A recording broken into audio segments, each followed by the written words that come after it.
la tine și mă întreb mereu cum ai ales să stai în drumul meu. Tu ești lumină când îmi este greu, iar eu mă pierd în gândul meu.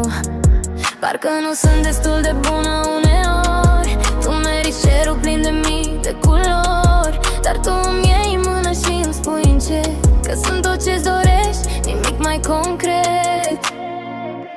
Și nu înțeleg cum mă vezi așa când eu văd defecte în privirea mea. Tu ești minunat mai mult decât știi, iar lângă tine învăț să pot iubi. Și nu înțeleg cum mă vezi așa când eu văd defecte în privirea mea. Tu ești minunat mai mult decât știi, iar lângă tine învăț să pot iubi. Tu mi-aduni bucățile când cad, îmi faci din frici un vis adevărat.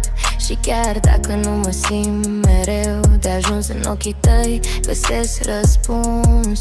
În oglindă văd doar tot ce mi lipsește, dar tu vezi frumusețea ce mine crește. Eu mă compar cu stelele de pe cer, tu îmi spui că sunt universul tău întreg.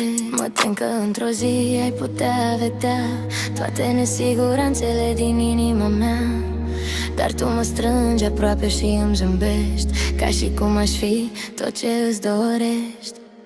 Cum poți să mă iubești atât de mult când eu încă mă caut și mă ascult? Tu ești minunea pe care n-am visat-o, iar eu mă întreb dacă am meritat-o. Dacă aș putea să mă văd prin ochii tăi, aș înțelege poate cine sunt mai bine azi, pentru că în privirea ta găsesc mereu fata care încearcă și e de ajuns pentru iubitul ei.